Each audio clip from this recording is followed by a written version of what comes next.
and this is VOA1, The Hits.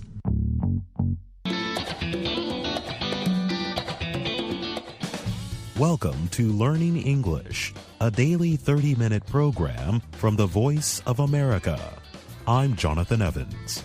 And I'm Ashley Thompson. This program is aimed at English learners, so we speak a little slower and we use words and phrases especially written for people learning English. Today on the program, you will hear from Dorothy Gundy and Dan Novak. Later, we will present our American history series, The Making of a Nation. But first, here is Dorothy Gundy. Management did not want to hear about her accusation of sexual assault, a former employee of Alibaba said. So she went into the lunchroom at the Chinese tech company's headquarters and shouted about her problem. Now she is facing online harassment and being called a liar by the wives of the two men she accused. She is also facing a lawsuit from an Alibaba vice president who was forced to resign. And recently, the company told her that she no longer had a job. Women in China often face such troubles if they choose to speak publicly about sexual assault. Women were especially targeted during China's short Me Too movement in 2018. In multiple public cases, victims were sued by the men who had been accused of harassment. Some have been targeted with online harassment and have been prevented from speaking about their cases. Former Chinese tennis star Peng Shuai disappeared from public after accusing a former high-level communist official of sexual assault. Her accusation was quickly removed from the internet, and discussion of it remains heavily censored. Monday, Peng posted a video saying that she was never assaulted. Women's rights activists in China fear that fewer victims will be willing to speak out. This is helping the wrongdoer and makes the workplace environment even worse. And it's an attack on the next woman who wants to stand out, said activist Zhao Shashuan. The former Alibaba employee told a Chinese newspaper that she would not advise other women to come forward. She said her own experience of being harassed online and called a liar has been very difficult. But she said to the Associated Press that she would continue her fight. She is being identified only by her last name, Zhao, because of harassment concerns. Zhao accused a fellow Alibaba employee, Mr. Wang, and a client, Mr. Zhang, of sexual assault during a work trip in July. She said she woke up in her hotel room to find Wang kissing and feeling her. She also said Zhang molested her while they were all at dinner. Police arrested both men in August on suspicion of forcible molestation, but released Wang after 15 days. Officials dropped the investigation into Wang, although Alibaba fired him. Zhang is still set to face a criminal trial.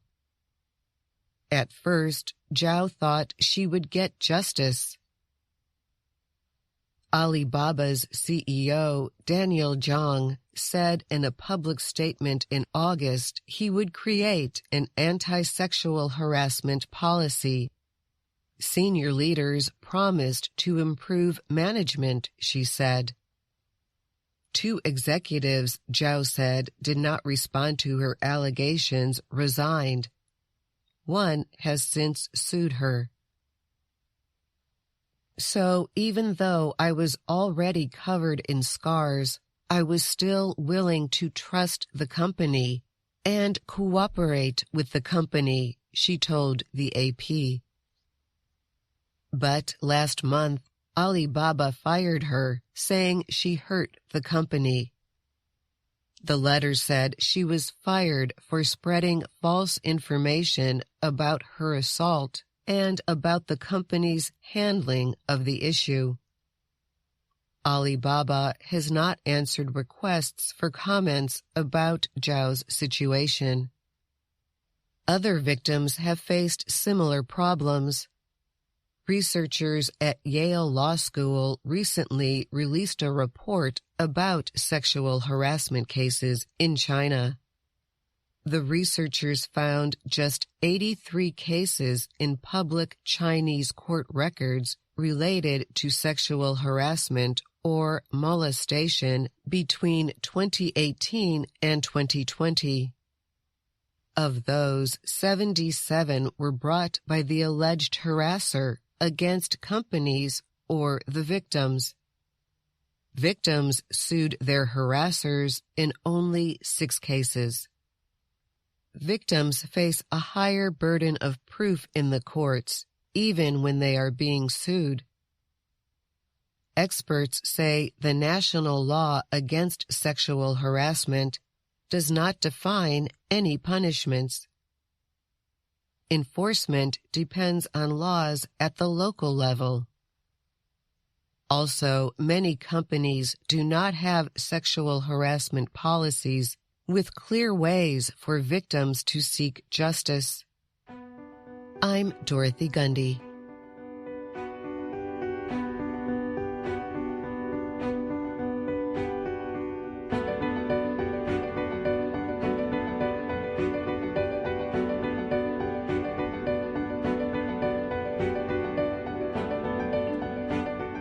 Countries around the world are considering new limits on movement because of the fast-spreading Omicron version of the coronavirus.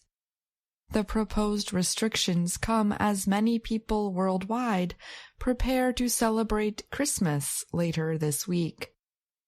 Omicron infections are increasing quickly across Europe, the United States, and Asia. Germany, Ireland, the Netherlands, and South Korea are among countries to have restarted partial or full lockdowns or other social distancing measures in recent days. In New Zealand, COVID-19 response minister Chris Hipkins said his country was delaying the start of a methodical reopening of its border until the end of February. All of the evidence so far points to Omicron being the most transmissible COVID-19 variant yet, he said. Germany's Robert Koch Institute for Infectious Diseases on Tuesday recommended that maximum contact restrictions be put in place. British Prime Minister Boris Johnson said on Monday he was considering all kinds of measures. Sweden will urge all employees to work from home if possible and put in place stronger rules for social distancing.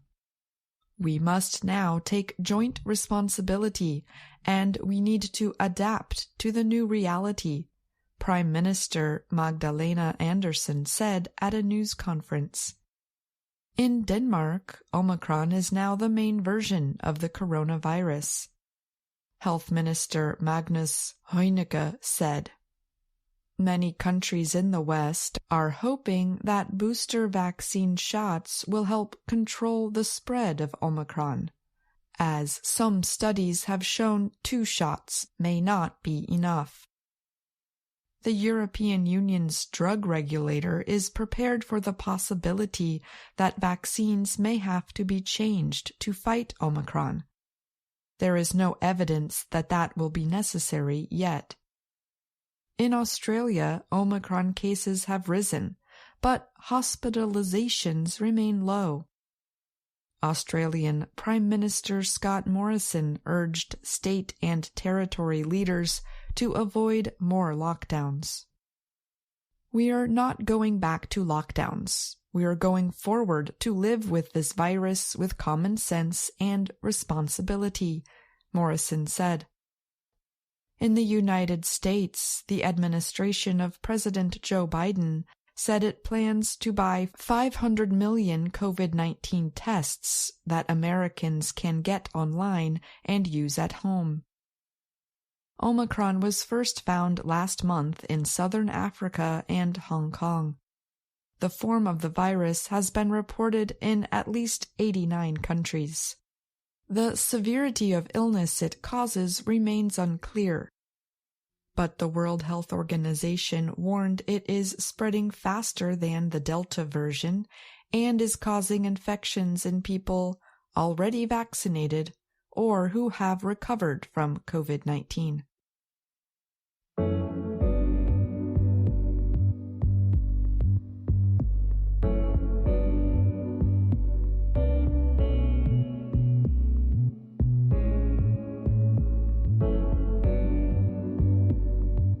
A big city might not seem like the best place to learn about nature and the environment.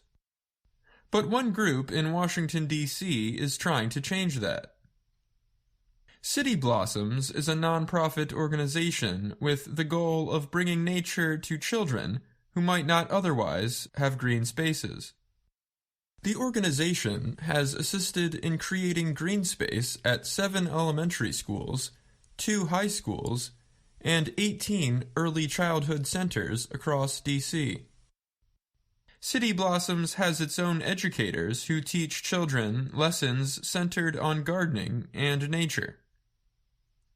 Tara McNerney is the director of City Blossoms and a former teacher.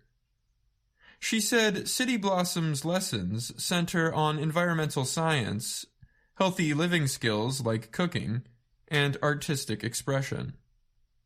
In the garden, students can learn environmental ideas like plant life cycles or ecosystems. But teachers can also use the green space for reading lessons by reading a garden-related book or learning nature vocabulary. Even math could be taught in the garden. We are really able to adapt into the subjects that the teachers are wanting to teach, McNerney said. City Blossoms partnerships with local schools are meant to last at least 3 to 4 years. City Blossoms assists schools in creating and caring for the garden. But the gardens are mainly operated by the schools. McNerney said she partners with schools that already understand the importance of an outdoor education and that want to keep the garden at the school for many years. It's a school-run program that City Blossoms is supporting, McNerney said. We don't want it to be a plop-and-drop garden where it's seen as a City Blossoms garden, and it's not fully embraced by the community, because that won't really lead to a sustainable garden program. In City Blossoms' 5 other community gardens, the organization supports the garden and provides nature activities for the community. But the spaces remain community-driven. At the end of the day, we're not designing these sites, said Isa Zambrano. She helps maintain the community spaces for City Blossoms. The community designs it. Every garden takes the shape of the community and the culture that exists there. Young children and older adults have gotten involved with the community green spaces, said Kendra Hazel. She oversees the community gardens for City Blossoms. During cooking lessons, for example, people will tell about meals that are special to their culture. The community gardens represent the diversity of D.C., Zambrano said. It's like putting pieces together of so many different people and cultures and neighborhoods. Healthy food is hard to find in some parts of Washington, D.C., especially in poorer areas. About 15% of D.C. is a food desert. A food desert is an area where the nearest supermarket is more than 1.6 kilometers away. In the two poorest sections of Washington, D.C., Ward 7 and 8, there are just 3 supermarkets for 160,000 people. 7 of City Blossom's gardens are in those 2 wards. Part of the organization's mission is to grow in spaces that might not otherwise have green spaces and might not have fresh, healthy food, McNerney said. For older students at 2 D.C. high schools, students learn how to grow and harvest crops through City Blossom's Mighty Greens program. Students in the program also sell their vegetables and herbs at local farmers' markets. While City Blossom's main goal is to teach children, many older families and adults have also gotten involved. The organization holds gardening lessons for all ages. Hazel said the pandemic has made people want to spend more time outside, experiencing nature. People have really woken up to the fact that green spaces are really important in our communities, Hazel said. They have realized the good that comes from being outside and being disconnected from technology, and just being, she added, and getting your hands dirty. I'm Dan Novak.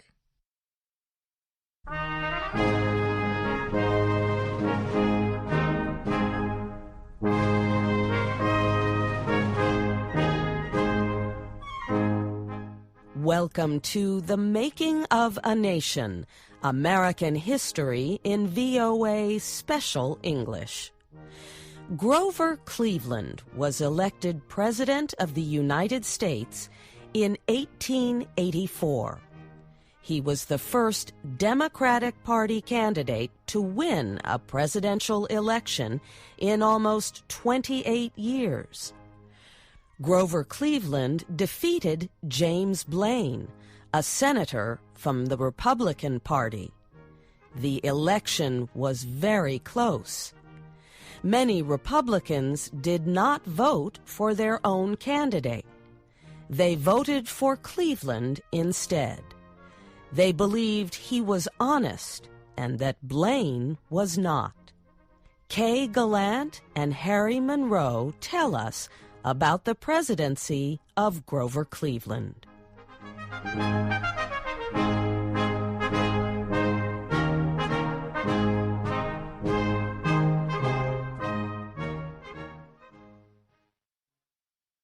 Cleveland began his administration by announcing that he would reduce waste in the government. He would make government more like business. He said he would support reforms to let ability, not politics, decide who would get government jobs. Democratic Party leaders were quick to protest.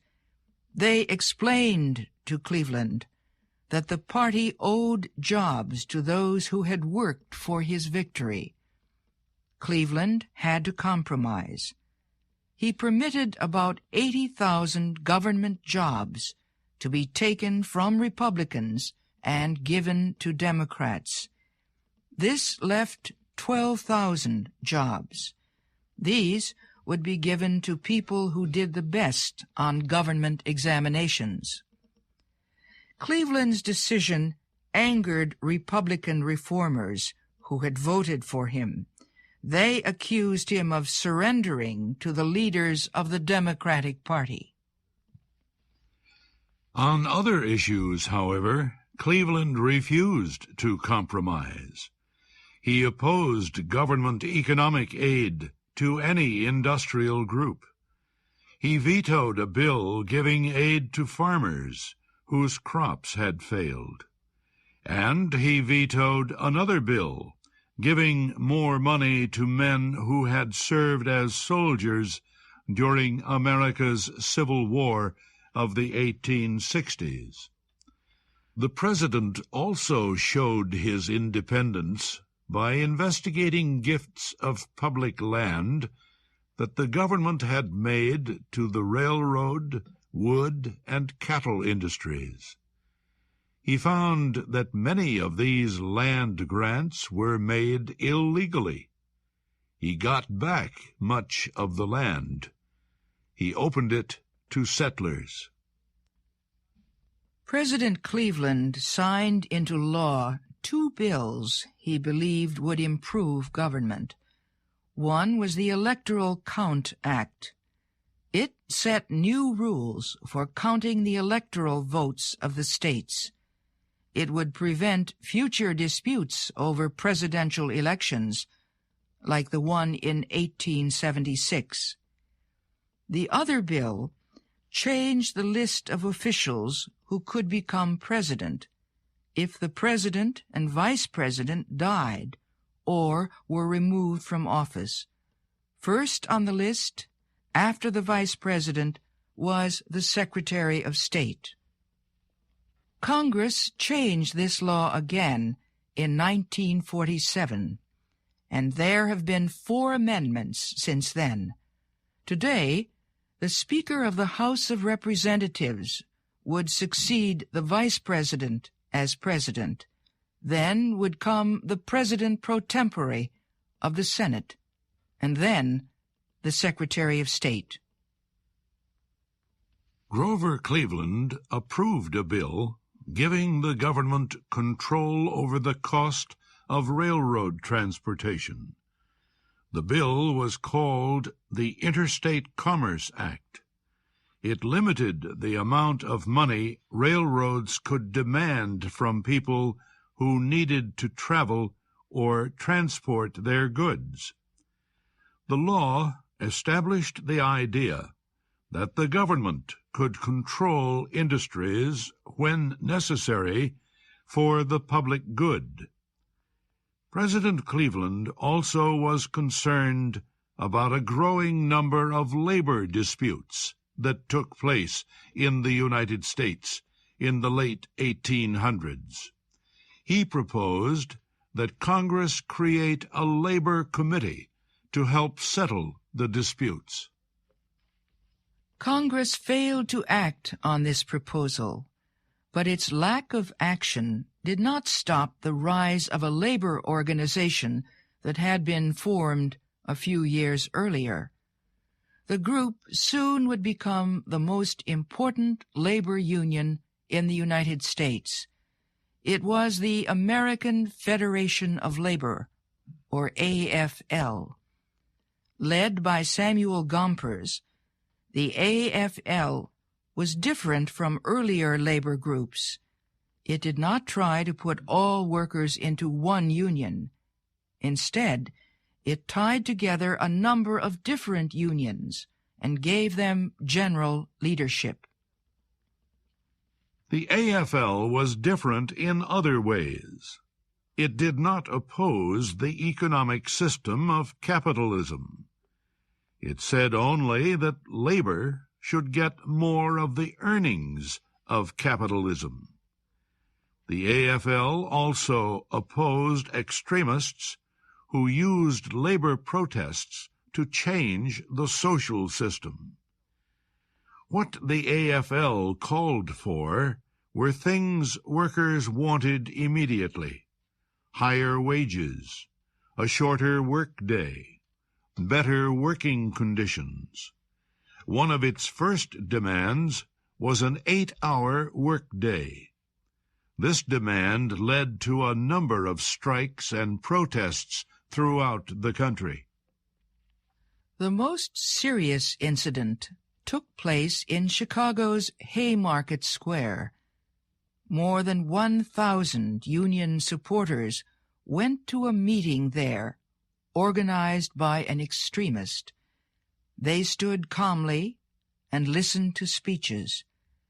Just before the meeting ended, someone threw a bomb into a group of policemen. The bomb exploded with a blinding flash. 7 policemen were killed. The other policemen began shooting at the crowd. Some people in the crowd fired back. When it was all over, 10 persons had been shot to death. 50 others were hurt. The incident set off a wave of fear and anger across the country. The public demanded action against Union extremists. The Haymarket Square violence slowed the growth of organized labor in the United States for many years. It would be some time before labor became a powerful force in national events. In the spring of 1886, President Cleveland announced that he was to be married. The ceremony took place in the White House. A few months later, President Cleveland and the First Lady went to New York City for the official ceremony welcoming the Statue of Liberty. The statue was a gift to the people of the United States from the people of France. It represented the alliance between their two countries during America's war for independence from Britain. The statue was the creation of French artist Frédéric Auguste Bartholdi. He decided to make a statue that would represent freedom, a statue of liberty. He said it should stand on an island in New York Harbor. There, he said, it would welcome all who came to America through that gateway. Bartholdi decided to make a copper statue in the image of a woman, Lady Liberty. High above her head, she would hold a torch of freedom to light the world. The statue's face was the face of Bartholdi's mother. The artist asked French engineer Gustave Eiffel to build a steel support to hold the heavy statue. Eiffel was the man who later built the Eiffel Tower in Paris. The statue was built in France. Then the pieces were sent across the Atlantic Ocean. It was rebuilt in New York. Grover Cleveland and his wife were not the only Americans to attend the Statue of Liberty ceremonies in 1886.